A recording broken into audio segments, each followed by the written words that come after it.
So I think by now, most of you know that when something rare or exciting comes about in the world of Minecraft, I just love checking it out. In recent months, I discovered a brand new set of farlands called the Sky Farlands, and that's just one example of how I love to mess around with this game.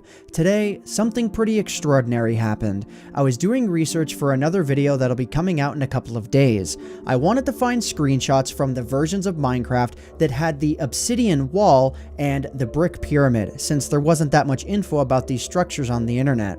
What I found instead was the playable jar files for these versions of Minecraft and a few more. While some of the classic INFDEV and INFDEV versions of Minecraft are available within Minecraft's launcher, these versions house the complete history of Minecraft's transition from the classic era to the alpha era. This won't be the only video I'll have on this topic, but for now, let's just go ahead and let's check these out. While I can't directly give you the download link for these versions of Minecraft because directly redistributing the game is against their terms of service, what I will say is this is a screenshot of the folder that I found and the versions that they contain. The ones that really excited me though are the highlighted ones, which is INFDEV, otherwise known as Infinite Development. It was the period of time where Notch really began making the transition from Minecraft Classic over to Minecraft Alpha. Take a look at the file names though. The first one says INF 2010-02-27. That means February 27th, 2010. If we check out the version history of INFDEV, we can see that this is the very first version of INFDEV, and the last one on the list is January 27th, 2010, which was the very last version of INFDEV before Minecraft Alpha 1.0 came out. So let's go ahead and let's check these versions out.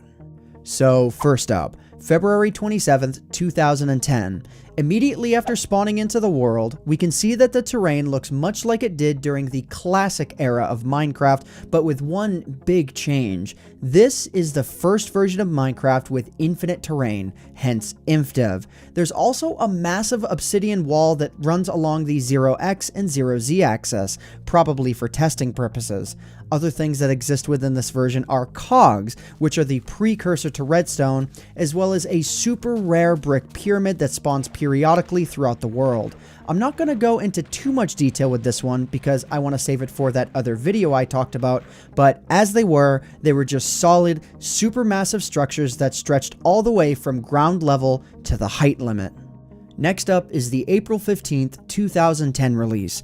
Upon loading up the world, we can see that the terrain much more closely resembles the terrain of Minecraft Alpha, but if you take a close look at it, the terrain itself looks much thicker and more crazy than what we got with Alpha.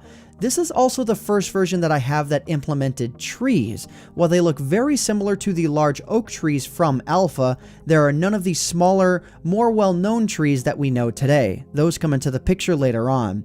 The April 20th release didn't have that many changes either, but as we move on to June and the final month of Minecraft INFDEV, we get to see some really major changes within these versions.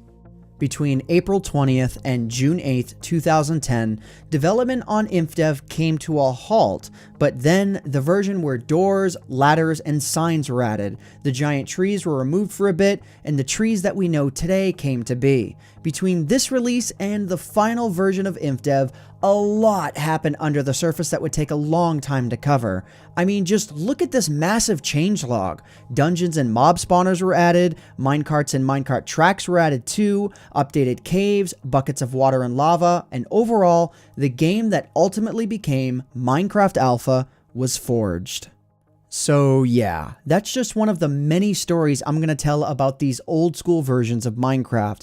Believe me, there will be more videos to come on these older versions. But anyways guys, that just about does it for me for now. If you enjoyed this video, please leave a like on it before you head off, because it would really help out myself, the channel, and the video quite a lot. So I hope you all enjoyed. My name is AntVenom, and I bid you all farewell. Thanks so much for watching.